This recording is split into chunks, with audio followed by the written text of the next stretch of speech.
Video games, off. Stream stuff, off. We have some work to do.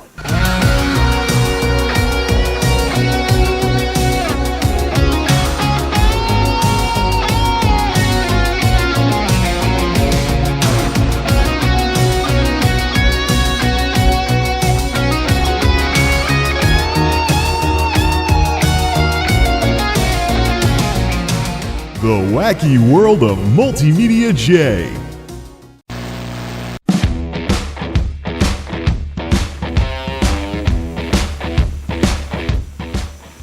Screwy supply chains and all here in the 2020s, the Walmart actually managed to not run out of hostas this year.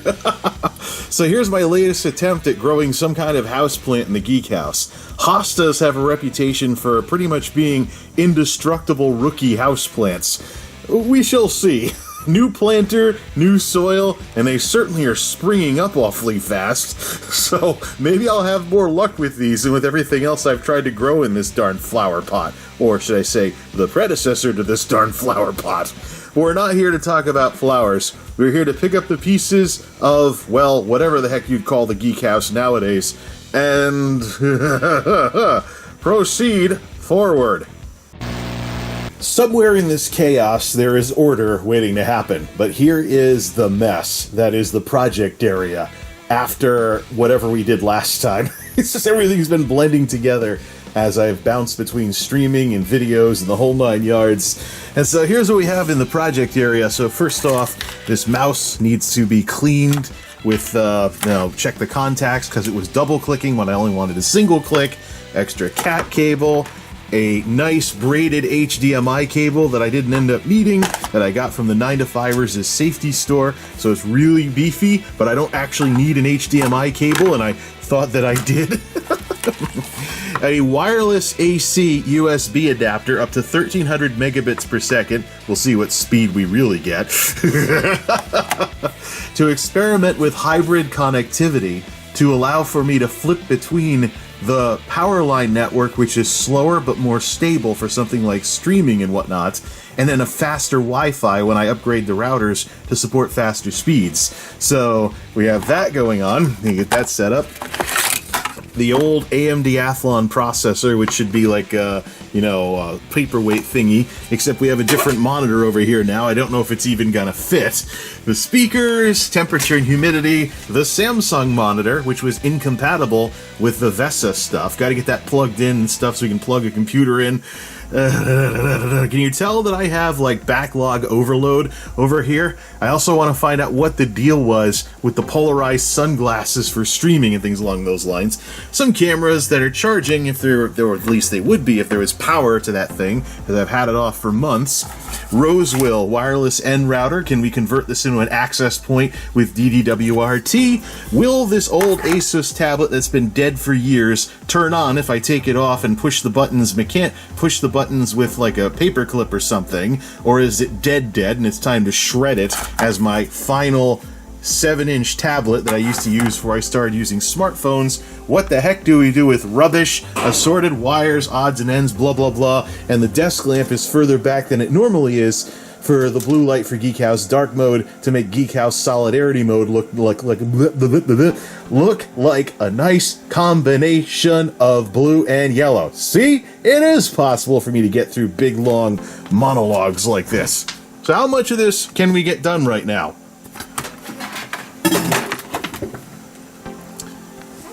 That's about it. The rest is going to require a jump cut. Let's try and make heads or tails of this mess, or at least get to the point where we can have a computer over here. Oh yeah, that's what I was doing.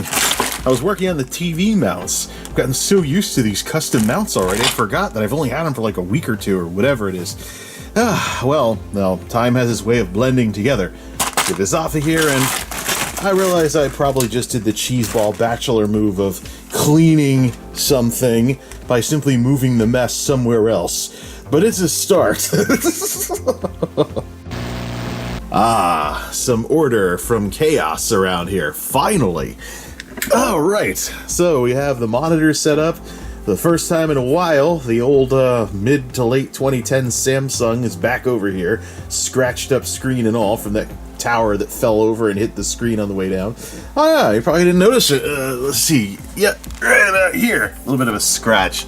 And Dellasaurus Rex has all of its updates. So, good to have this thing up to date. It's just too bad that I'm not going to be using Dellasaurus Rex as is for what I want to do with taking a look at what computers can do what with video editing. Because the guy who asked me about it is looking to buy some kind of computer to make YouTube videos with. And so I'm curious what a refurb from the corporate refurb circuit would do. Problem is, the corporate refurbs are probably going to be running integrated graphics. So I actually have to pull the graphics card out of that thing when I get around to trying it out. And then we'll see if it still has enough punch with the integrated graphics to use, obviously, mostly CPU when rendering graphics. So here's how we're going to proceed. I'm going to test this out with the Turdshiba for an old junky laptop, Nerdovo for a more current laptop that my friend could probably buy firsthand, and of course Dellasaurus Rex, bringing the corporate refurb circuit into the mix here. Of course, Windows 10 going EOL in a couple of years affects all of this, with these older corporate refurbs not being able to run Windows 11 because boo-hoo-hoo, the processor's too old, even if some of them actually have hardware-based TPM. Thanks, Microsoft! But in the meantime, we need to set things up so that we can actually check this out and easily move the files back and forth to the computers to do the testing. Let's head on over to, actually, Monolith to try this out. But first, let's answer a little question regarding my streaming setup and the custom monitor arms from earlier. So, here's my setup with the new TV, and of course the on-monitor off as screen number 2, with custom mounting arms and stands and the whole 9 yards these days. So, finally, some real ways to mount things and whatnot. Works great for streaming, but as we found out the hard way, there's a bit of a problem with polarized glasses, like what I wear, like these ambers that I wear when streaming. So let's kind of, simulate what we have going on here. So that's why everything's a little greenish, because they're ambers. So they actually kind of block blue light when doing those long streaming sessions and stuff like that. So here's the TV, and here is... and here is, unfortunately, the Walmart monitor, which has polarized filter problems. The way this thing is showing its light and the polarized sunglasses don't mix. You have to keep turning your head in order to properly see the screen. And it just looks weird to have the screen constantly darkening on you off to the side while you're doing your thing. So that's the on monitor. Now let's head off and let's take a look at the Samsung. Alright, here's the glasses and there's the old Samsung monitor. Keep in mind I used to look at this monitor from a sharp angle when it was off to the side using its default stand, and there was no way to really make the setup any better. But let's bring the polarized lenses into the equation here. So, it's not as pronounced unless we turn our head a certain way. I was looking through these earlier.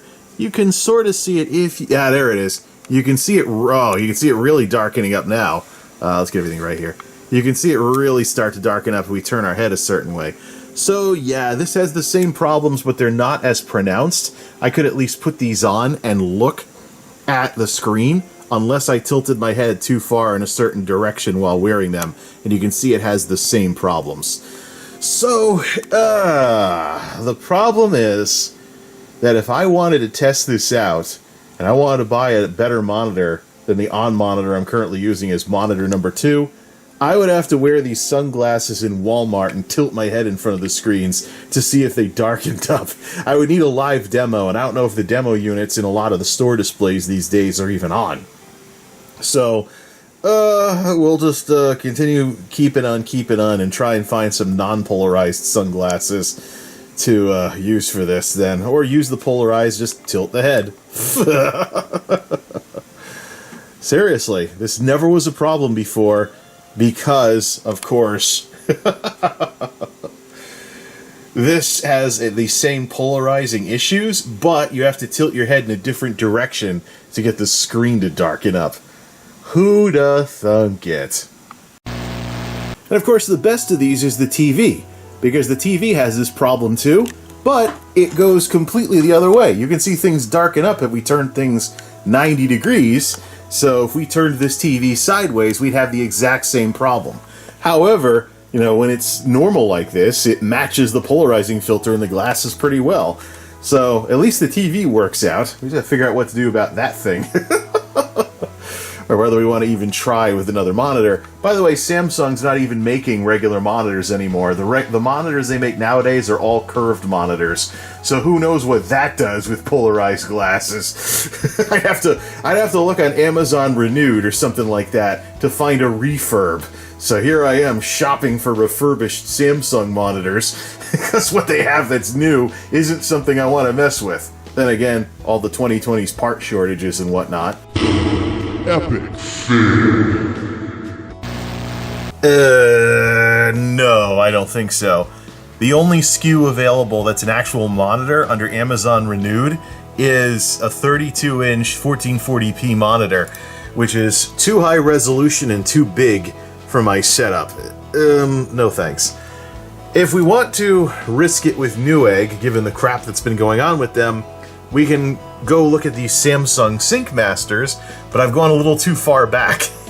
This Samsung Sync Master would actually work. It's VESA compatible and stuff, and I could just not use the default stand.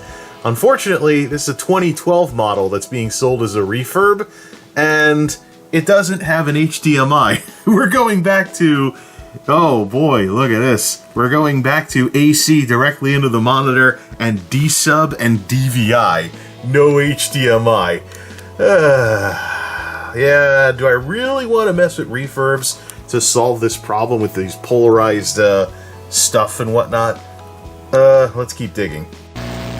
There we go. A Samsung monitor that's not a fancy curved gaming monitor. $150. Nearly double the price of what I paid for this thing. I mean, is it really worth buying a monitor and then having to find something to do with this one or whatever? And, you know, we don't know if this is going to solve the polarized sunglasses problem here. Or should I just quit being an idiot and just go non-polarized and just get the look right? Yeah. Alright, so here's what we're going to do. I have all the assets and other components that were used to make the last video, and it's all in this folder called Video Cruncher Test that's going to be on the C drive. I have two copies of it. I have one that's complete, and I have one that's empty. So we can do some experimenting with inserting video clips, relinking clips, the whole 9 yards on the various computers. And we basically have to get it to where everything works on the C drive instead of the original drives on the original system. We'll take it around to the various computers and set everything up and basically see how it all performs. And we'll see which is the more enjoyable experience to edit videos on. I will say though that for the laptops, I will be using a keyboard and mouse plugged into the laptop instead of the touchpad. I wouldn't wish video editing on a laptop touchpad upon my worst enemy. So we'll keep things consistent. And this is about finding a suitable computer for editing videos, so we will do exactly that. But we'll keep some things consistent at the very least. Alright, well since Dellasaurus Rex is already set up, I think it should be our first guinea pig. So we'll do the experiment first on this machine. Of course, since we are simulating buying a corporate refurb here, there is one little thing we have to do to this machine. We need to take out the graphics card, set it back to integrated graphics, and then get it updated running off of integrated graphics. Well, that's not looking too shabby for having sat around for a while. But yeah, so with how ridiculous the graphics card market is right now, although it's possible that my colleague could probably pick up a refurb with a rinky-dink graphics card in it, like this 1050 Ti, I'm actually going to just assume that he picks up some blippity little $280 to $300 refurb with integrated graphics only. We might as well test with the worst of the two situations. So let's get rid of this thing and put it aside somewhere for now. Or maybe we shouldn't, and we should put the graphics card back in. A little quirk about business PCs that I kind of forgot about because I haven't had to deal with it in a long time. But, yeah, the world of business desktops had this thing for DisplayPort instead of HDMI. So, there are actually DisplayPorts on this thing, but no HDMIs. I'd have to dig out the dongle that goes from DisplayPort to HDMI, and I don't think I have any extra cables lying around that go from one to the other, so I'll have to find where the dongle went. The Dellasaurus dongle, as I affectionately call it. Because that's what I originally got it for, was testing the integrated graphics and things like that. So I thought I had it in this thing, but no, we're gonna have to go grab the Dellasaurus' one instead, or find where the heck I buried it. Otherwise, if my colleague chooses this route, he might have to mess with D-Sub again, and we definitely don't want that with all the HDMI monitors out there. Or maybe he wants to hook it up to his TV and sit on the couch with a lapboard and mouse, like a lap desk with a keyboard and mouse on it, and go wireless. I don't know, but I really don't think we should have this guy going all the way back to D-Sub when adapters to go from DisplayPort to HDMI are pretty cheap on Amazon these days. I'll just have to mention this if he goes this route. Okay, I didn't think I'd ever have to mess with one of these again, but I'm swallowing the bitter pill and deciding to do this. We're going back to D-Sub. Analog connections, pre-HDMI. There was a little detail that I forgot about with regards to D-Sub. Just because I can't find my DisplayPort to HDMI dongle, because I haven't needed it in forever, and would have to test this on D-Sub, doesn't mean that I'm getting inaccurate results, while my colleague would use HDMI, or they'd buy an adapter off of Amazon. No. It's integrated graphics regardless of whether I use the analog or the digital plugs for this thing. The only difference is having to actually use the auto adjuster if the screen gets fuzzy. So, we're going to set this up with D-Sub on the integrated graphics and blow the dust off of one of those cables that I have sitting, or that guys often have sitting around forever. Like, I'll need this again someday, I swear. Well, today is that someday, I suppose. So, let's hook this up with D-Sub. Get some drivers on it and get some updates on it for the Intel integrated graphics and get this thing ready for Primetime. Freaking D-Sub. Epic fail.